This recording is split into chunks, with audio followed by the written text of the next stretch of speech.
Okay, yeah, I get it. You know, I Again, is nothing, you're not responsible for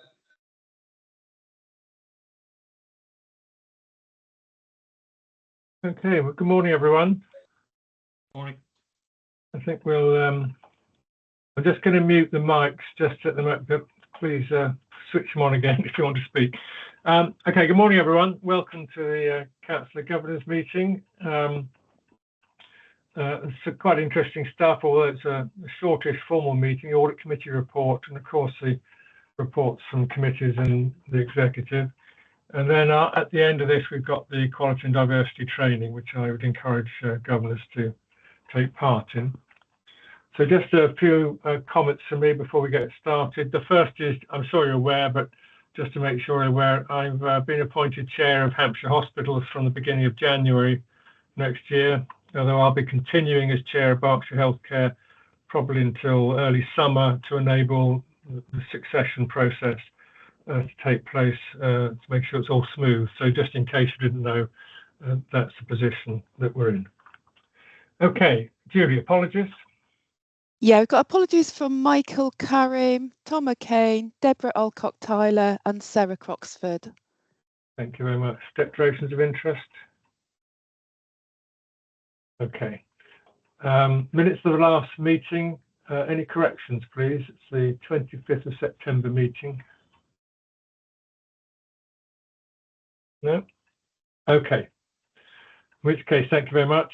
So item 5 is the Carers Strategy Update from Katie Humphries. Katie, I can see you're there, so we'll hand over to you. Thank you. Good morning, everybody. I'm just going to try and share my screen. Hopefully it will all start working. Hopefully you can see that. Yeah. So thanks for inviting me this morning. I will just start with a little context setting in case some people aren't familiar with the terminology of carer. So a carer is anyone, including children and adults, who looks after a family member, partner or friend because of their illness, frailty, disability or a mental health problem or addiction. And they really can't cope without that support and the care they give is unpaid. So what we're really talking about here is friends and family members who don't always identify as carers. That term doesn't resonate with people, but really we sometimes think it's that extension of a family relationship and how we're helping and supporting them. So as a trust, we have got a carer strategy and that consists of 6 different standards. And then we also have developed a friends, family and carers charter, because what we really want to do is promote that culture of working and in partnership with carers. So that kind of has 4 pillars within it about identifying carers, recognising carers, involving and informing and guiding and supporting. And between the strategy, the standards and these pillars within the charter is really everything that underpins the priorities and the activities that we get involved in. So what have we been doing and how can we kind of evidence what we've been doing? Well, back in 2023, we knew a lot of good work goes on in these spaces, but we couldn't necessarily evidence everything we're doing. So what we did was we set up a process to have a self-assessment review form that basically asked a series of RAG-rated questions, so red, amber and green, to see if we could evidence that compliance against the different standards. We were trying to make it very practical and orientated so it was easy for services to complete. And then we got some feedback on that. So this year, when we went through the process again with teams, we'd added a few questions specifically around things like culturally appropriate care. And we also provided a little bit of space for free text so that they could give additional feedback if they felt they couldn't quite evidence answers within those RAG ratings. And people were also asked to do a supplementary action plan to support that. So what then happens is we've got a dashboard of information. So I can quickly just sort of click into the dashboard to show you what it looks like. And she says skip verification. And then hopefully it's a useful tool to show that different teams and services could drill down into information. You could identify your specific ward or area. You could see overall as a trust how we're doing, how the specific directorate is doing, in this instance mental health, and then you could select a specific ward. So for example, Prospect Park there. So that gives just a little overview as to how you can filter into that report and how you can filter on different ratings. But really, what does that evidence show us? Now we've got 2 years to compare to. We're able to see if we've kind of improved over the last year. And actually, it's probably a bit small for you to see the figures, but we have done. So comparing the 2023 results to the 24, the number of kind of green responses where we're actually doing things and implementing things has gone up in relation to all of the 6 standards. We've seen an increase in a decrease in the reds and obviously the ambers where people are still working on things and we're kind of embedding some of that learning that we've done. So that's kind of an overview from trust level. And then if you break it down into directorates, again, you see that incremental increase in the work that we're doing in this area and the improvements. So the mental health teams, as you might expect, where they've been doing this for a number of years, it's perhaps a little bit of a slower progression. But in the physical health teams and the children and all age services, there's been a dramatic increase in some of the work that we're doing to help and support carers. And where in the mental health teams we have been doing it, you could also say that the responses are slightly different, maybe because we've aggregate responses because actually some of the one team work rather than 3 responses now between community mixed teams and other teams. They might have only provided 1 in the context of their one team because they're working more collaboratively together. So that might have an impact on some of those results. So really nice to see that we can evidence some of the improvements that we're doing. And how are we doing some of that? Well, it's we've got some e-learning that we try and make sure that all new starters do. On average, there's about 80 new starters a month. It does vary. So in some months, for example, September, there was a peak of 133 new starters. So we try and make sure that we're targeting new starters to complete our friends, family and carer awareness training. We do know that actually as a percentage of the overall staff who've completed the friends, family and carer training that's been around for about 2 years, it is only 22% of the overall trust that's done it. It is available for all staff to complete, but it's not statutory and mandatory. Therefore, it's trying to make sure people have it as part of their action plans. But then what we're also trying to do is embed that thinking about friends, family and carers and developing that culture in all our different sort of training programs. So we're trying to target different ward staff, different bands of staff, different areas of staff. Did you want to ask a question, Patrick? I can see there's a hand up as I'm going along. Yeah, well spotted. Sorry. No, quite all right. No, it's very good. I was expecting to wait for ages and ages and ages until you. Anyway, that test that you were talking about just now that's something available for absolutely everyone involved in the trust. Is that something that we could undertake to see how it works? So the e-learning, can. I can investigate. I'm not sure if you have to have a Berkshire Healthcare email address, but let me find out, Patrick. I can investigate and see if there's a way that we can share what the training looks like. Just interested because it's really good to sort of see what the experience of people working in the trust is, as a governor. Yeah. I can take that one back to the techie people that know more than I am in that space. Okay. Thank you, Katie. Thank you.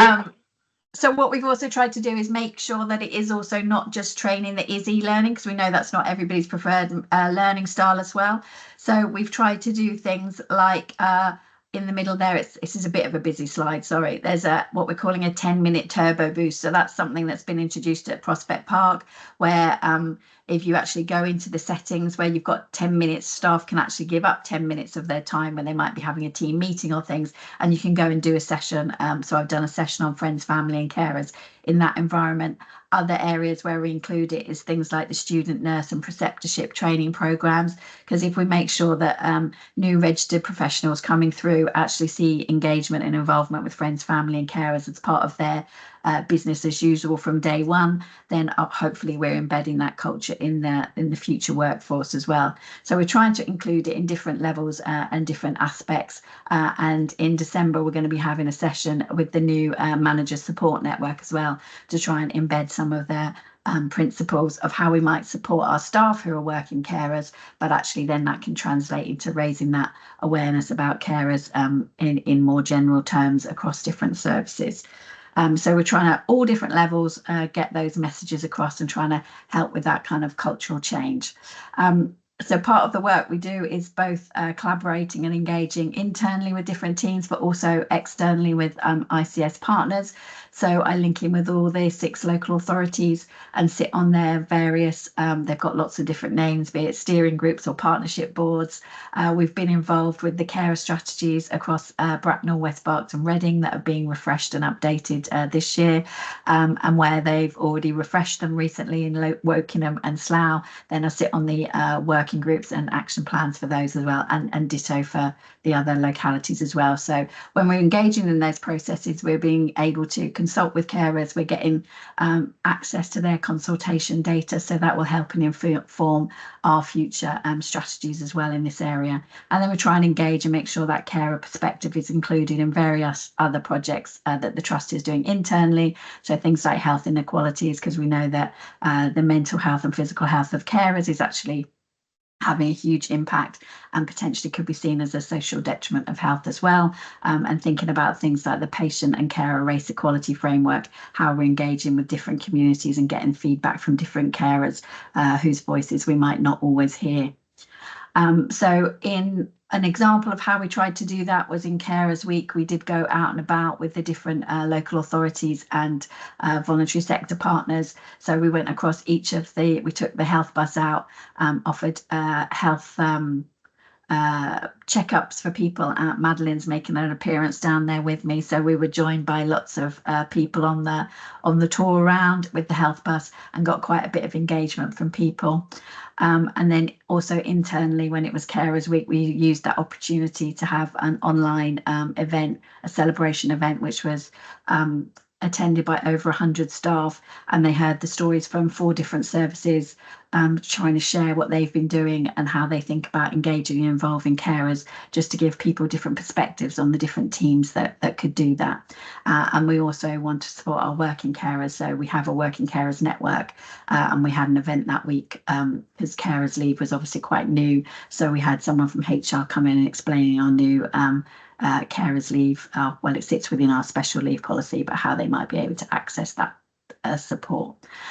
So really it's ongoing engagement, trying to get the messages out there. One team within the mental health setting was another big project that's been going on this year. So we've been helping with that. So within the new one team assessment, there are very much specific questions about carer involvement. So we're trying to get that relationship from the beginning, understanding if someone does have somebody that supports them, getting that information and data, and if the patient's happy, what you're sharing along the way in that process. The same with the new named worker policy, how we're engaging and working in partnership with families and how it's weaved throughout those processes.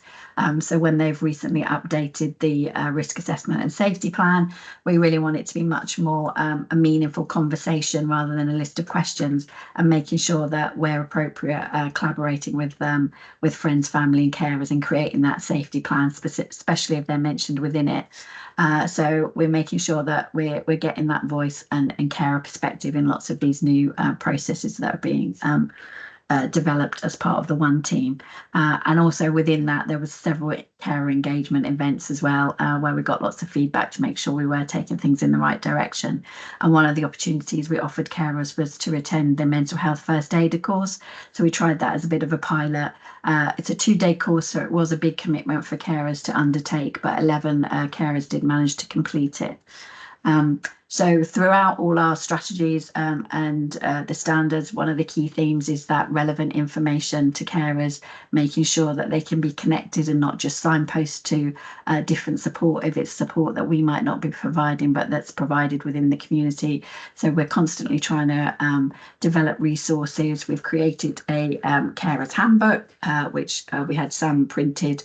It's just being refreshed into the new branding as well, because we've exhausted our supply. There are digital versions as well online. We're involved in the new refresh for the website that's going to be going on next year, so hopefully making sure that things will be more accessible.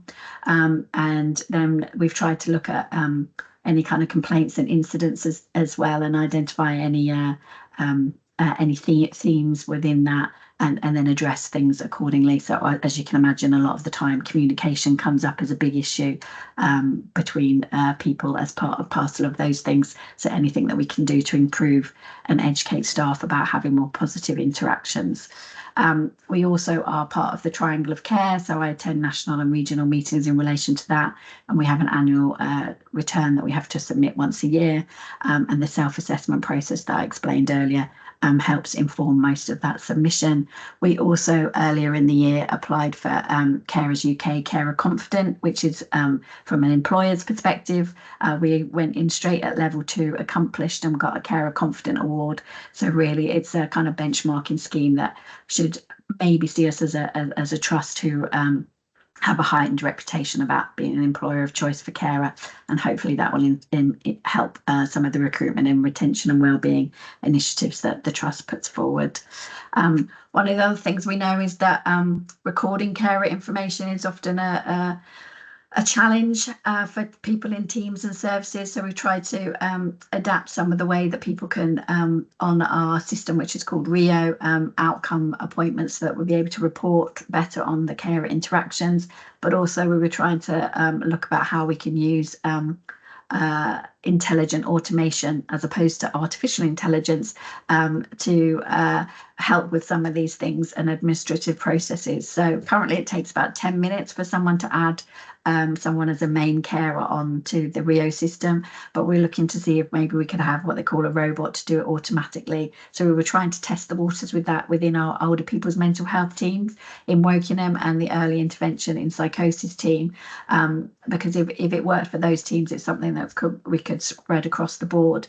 Unfortunately, that project's paused at the moment. It was going really well, but there was an update to Rio nationally that has put a bit of a glitch in the works, but that glitch is not just affecting our project, it's affecting lots of others, so I'm sure there'll be a solution. So that's something we hope we'll be able to pick up again in the not too distant future.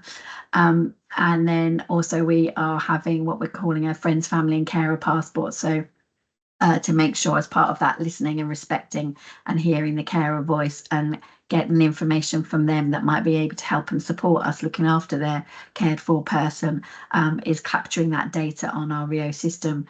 So that's also the content's been created, and now they're beginning to build the demo within Rio. So hopefully that's something that will be coming in the new year. And again, it'll be helpful then for teams and services to be able to have that data in one place and see if somebody cares for someone, and also if they're a carer themselves.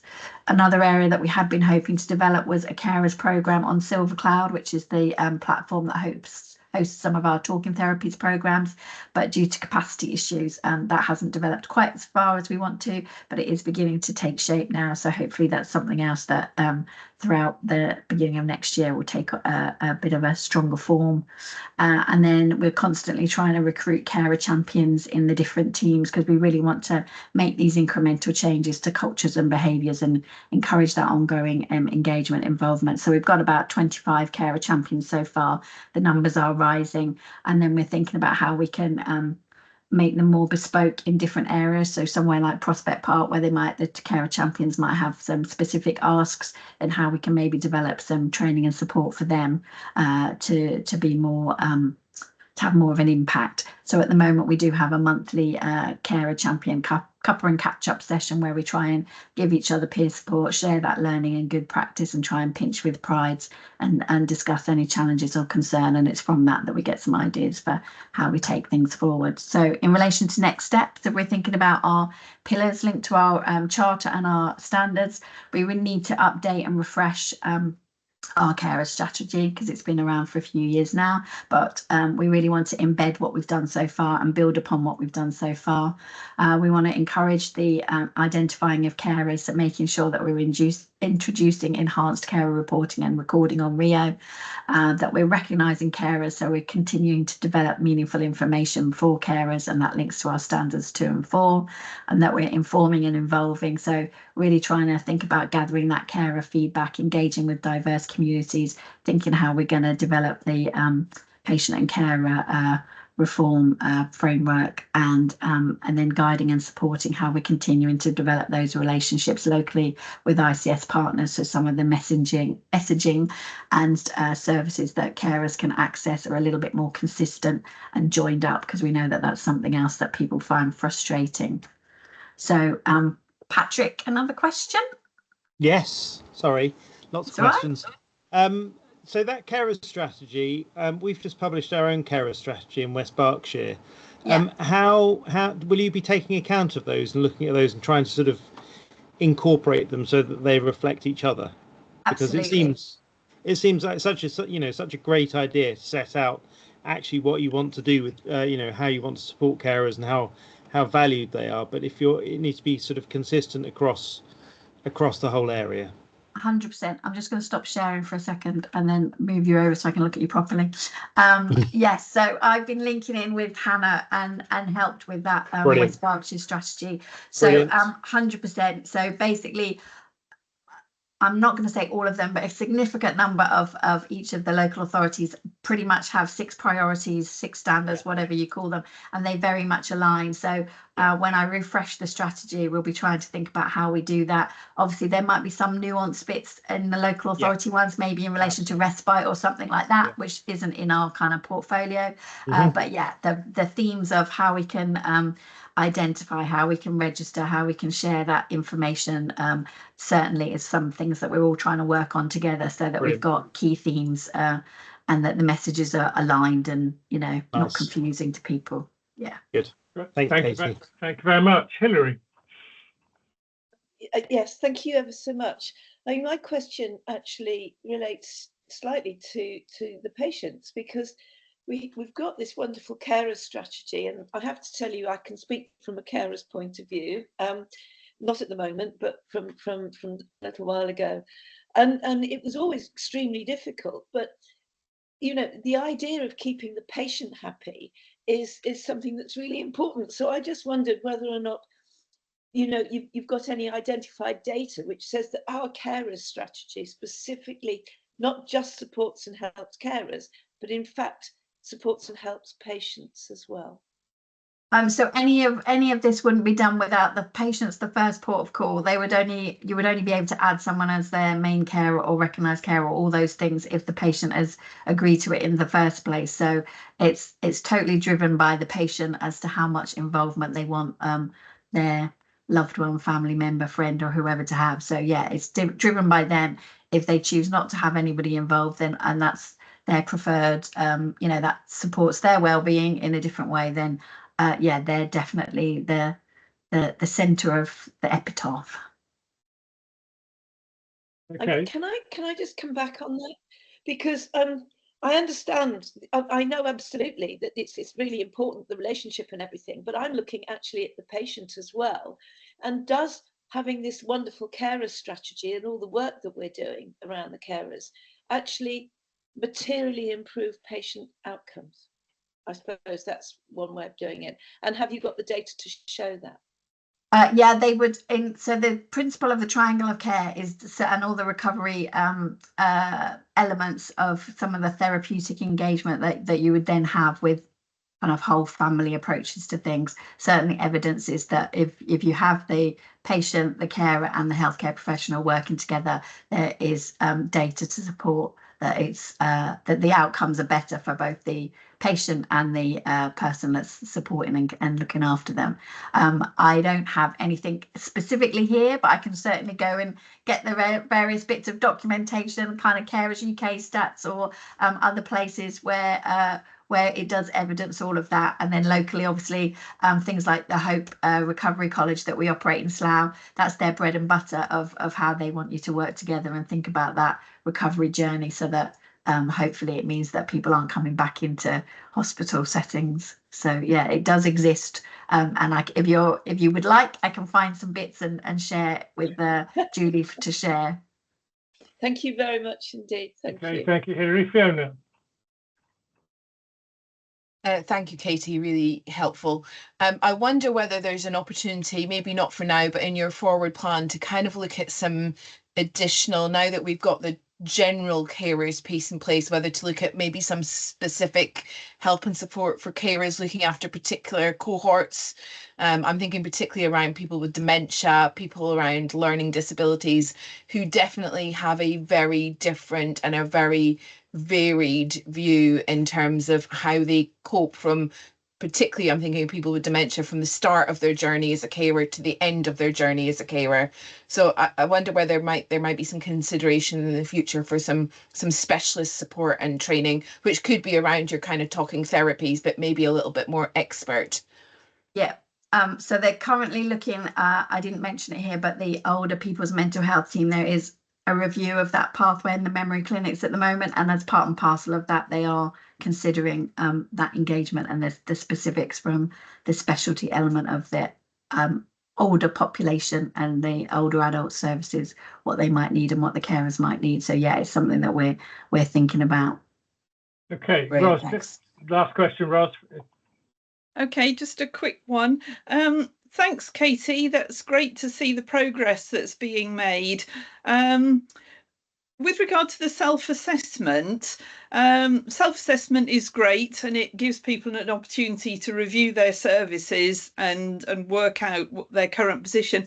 But is there any consideration of any sort of verification of that?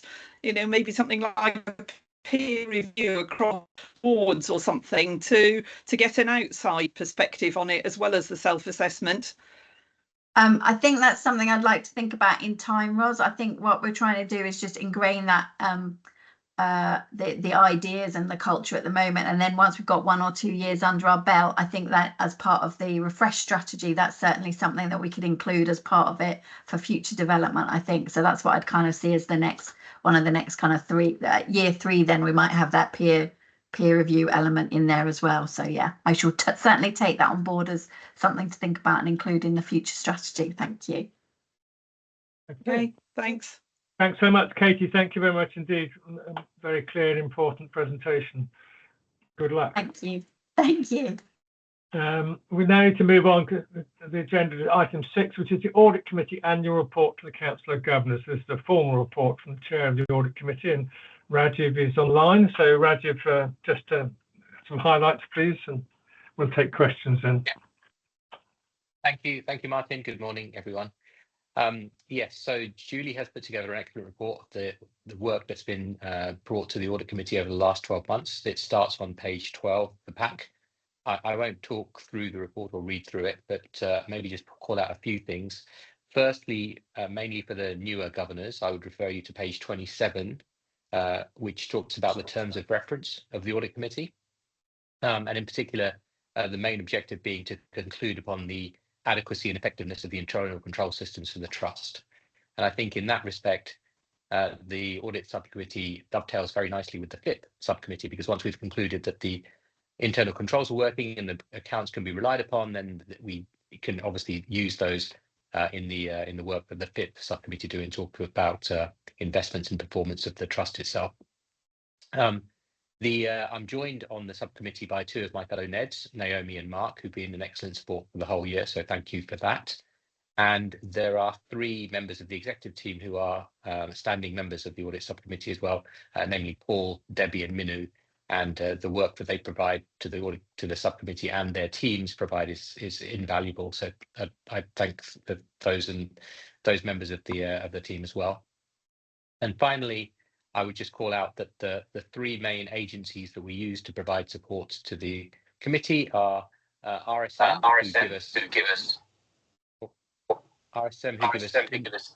What a big echo now. Sorry, just make sure people got their mics off. There seems to be some. Okay, try again, Rajiv. Yeah, so RSM provide us our internal audit services. They have a summary on page 25 of the work they've undertaken over the last year. As a reminder, you can be scored on a 4-point scale when they do their internal audits. So minimal assurance being the lowest level of assurance, partial assurance being the next level, reasonable assurance, and then substantial assurance being the highest level of assurance they provide. You can see we scored very well on all of the audits they undertook. Their overall score they gave us for the year was reasonable assurance, which is the highest they've given to any of their clients this year. So we're very satisfied with that. Ernst & Young provide us our external audit services. They look at our not just our main accounts, but also our charity accounts, and they gave us unqualified audit opinion on both of those accounts this year. and the actual process from start to finish was much smoother than we saw in previous years as well. Again, huge thanks to Paul and his team for that. And then finally, we have a TIAA who can provide anti-crime services to us. So they investigate any referrals that go their way, but also in addition to that, they have lots of training and awareness materials that provide our teams and give us benchmarking. And again, very satisfied with the support they provided, and they've given us good reports during the year. Happy to try to answer any questions. Thank you, Rajiv. So any questions, please? Oh dear, no questions, Rajiv. I don't know if it's good or bad. Well, yeah. Thank you very much. I'm sure if you have questions, governors, we'll discuss them later. We can always feed them back and get a response for you. But thank you very much for a very, very effective process again this year. Thank you, Rajiv, and your colleagues. Okay, item 7 is committee steering groups. We've got all 3 reports. I think probably if we can just go through them, and then the chairs or acting chairs can just pick up any points, or people can just have questions. So membership and public engagement. Brian, I think, isn't it? Yes, it is. I've nothing further to add to the report. Hopefully people have browsed through it and taken the sense of direction from it. Happy to take any questions. Any questions from colleagues? Okay, quality assurance group. I think we've got the paper there. Are there any issues people want to raise? No. Living life to the full. That of course, that of course was very largely about the carers strategy, and I hope that Katie will have just answered many of the questions that may have arisen from that. We also considered the CMHT, as it says, report, and we are looking at we are looking to expand on our knowledge of social prescribing and various support mechanisms at our next meeting in January. Madeleine, thank you very much. Any other comments, questions? Okay, well, thanks for governors for those reports. Item 8, executive reports for the Trust Patient Experience Q2. Alex, I think you're going to pull out some highlights for us. I've got a presentation for you, so I'll just share my screen with you now. Not too long, I hope, Alex. No, I can whiz through it, don't worry. That's all right, that's fine, thank you. Can everyone see this? Yes. Wonderful, thank you. So this is the patient experience report for Q2. Here is an overview. I won't go into detail about every point, but there has been a slight decrease in Q2 in the total number of I Want Great Care responses versus Q1, but we have sustained a 100% response rate for formal complaints that are closed within their timescale, and acknowledgement of formal complaints as well within 3 working days. Sorry, I can't see if anyone puts their hand up when I'm presenting, so do let me know. I'll let you know, Alex, don't worry. Thank you so much. So in terms of I Want Great Care, there's some bits here that we are doing particularly well that patients are giving us feedback on. So that's giving clear information, communicating, and involvement in decisions. So we actually scored 98% for patients feeling involved in the decisions and respect for their preferences. So that's really, really positive. Some of the opportunities for improvement that we have are fast access to reliable healthcare, continuity of care with smooth transitions, and involvement and support of families and carers. So obviously that's been talked about a little bit in this meeting as well. So we do have a targeted plan for I Want Great Care to get a 6% response, to get a 10% response rate by March 2025, and we are currently at a 6% response rate. In Q2, this has had been really impacted by our flu clinics in schools, because of course they're very hard to get feedback on. The children are often quite young and it's a very fast moving clinic, so that has skewed our figures a little bit, but we are at that 6% response rate. We are running monthly I Want Great Care sessions for staff. PALS are being continuously promoted on the ward meetings at Prospect Park so that patients know they can come to us if they have concerns. We are also working with PCREF, the Patient Carer Race Equality Framework, looking at experience outcomes and access for, and we're also working with our neurodiversity strategy, which is going on within the trust, and attending a steering group for that. And we are looking at ways we can strengthen divisional reporting and provide information to the services about their I Want Great Care feedback. In terms of complaints and PALS, CAMHS have had the highest increase from 10 to 13 complaints, although that's not particularly significant given there's only 3. There has been a decrease in the number of formal complaints not upheld across all services, but as I'm sure you're aware, we consider a complaint even partially upheld if one element of the complaint is upheld. So we would either partially uphold or fully uphold any complaints that even have one element of the complaint that is found to be upheld. And in terms of the CQC, we have received 1 complaint from them in Q2, which is down from 4 in Q4.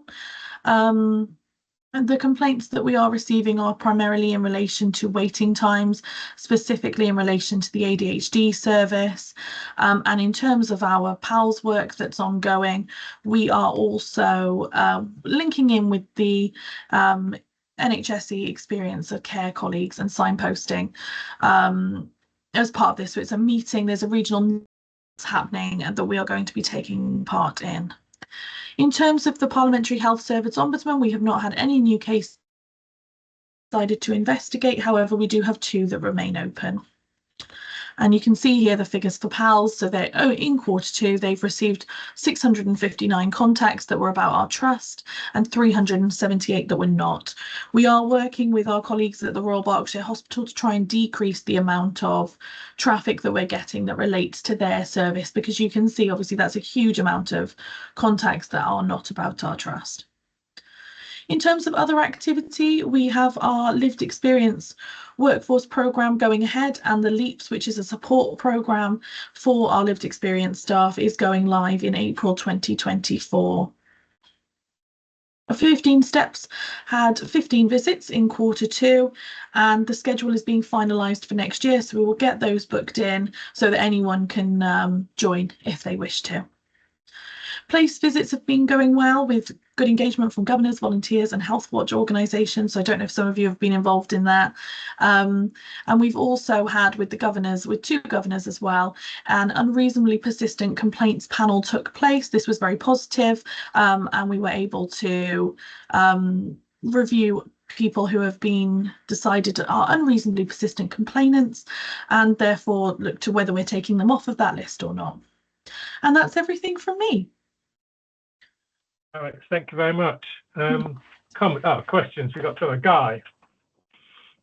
Yeah, hi Alex. My name's Guy. I'm one of the governors representing non-clinical staff. I've just got a question about the formal complaints section of your report. Sorry, I just realised I'm still sharing. Apologies. That's okay. Yes. Yeah, thank you. On page 65, just for example, I noticed that the complaint about Snowdrop Ward, it says not upheld and consent not obtained. I've noticed a few times that where it says consent not obtained, it says not upheld too. I'm just wondering why complaints are not, what consent not obtained means and why it leads to not upheld, please. Of course. So the consent not obtained is where somebody has raised a complaint on behalf of the patient, but they're not the patient themselves. And we therefore have to ask for the patient's consent to respond to them if we are giving information that is private and confidential. Of course, if someone is complaining and they're not the patient, maybe they're saying that there's something wrong with a process or that a staff member was rude to them personally, that's something we could perhaps look to respond to without consent. But if they're asking for information or they're raising a complaint where we would have to divulge information about the complainant, a patient, sorry, we do need their consent to do that. So we would always seek that as part of the process. For a number of reasons, that might not be given. So a lot of the time, patients don't want a specific family member involved in their care, or they are happy with their care and they don't agree with the complaint that's being raised. So they won't give us consent to look into that. It doesn't necessarily mean that it will lead to it being upheld, although I'm sure that's the correlation that you've seen. In most cases, it will be, well, it can be upheld or not upheld. We will still always investigate, even if we don't have consent to respond to the person. We'll always investigate to assure ourselves that there is nothing of concern there. And of course, we'd take action if there was. So even without consent, something could be upheld. It just may happen in this quarter. That's not been the case. Got it. It's very clear and reassuring. Thank you. Thanks, Alex. Any other questions? Yeah. Okay, Alex, thank you very much. Thank you very much. Thank you. Thank you. Performance report from Julian. Normally just take this as read, and any questions, if that's all right. Yeah, just one item, Martin, an update to say that me and you had a productive day yesterday in relation to the recruitment of a new medical director. We have offered the role to a candidate. Can't say any more at this stage because obviously just going through the sort of due process, but if all goes to plan, I think we've got an exceptional candidate. So there's an update around obviously some changes to the exec team that's in the pack, and that's the latest with regard to the medical director. So looking very positive indeed. And that was it. I was happy to take any questions, Martin. Thank you, Julian. Yes, it was a good day yesterday. Any questions for Julian? No. Okay, we got off lightly. So now item 9 then is just a feedback session really to the governors. It's no obligation, but anything governors want to raise about activity they've been involved in with other organisations, for example, or things they want to bring to attention of the council. So if anyone's got anything. Right. Oh, Brian.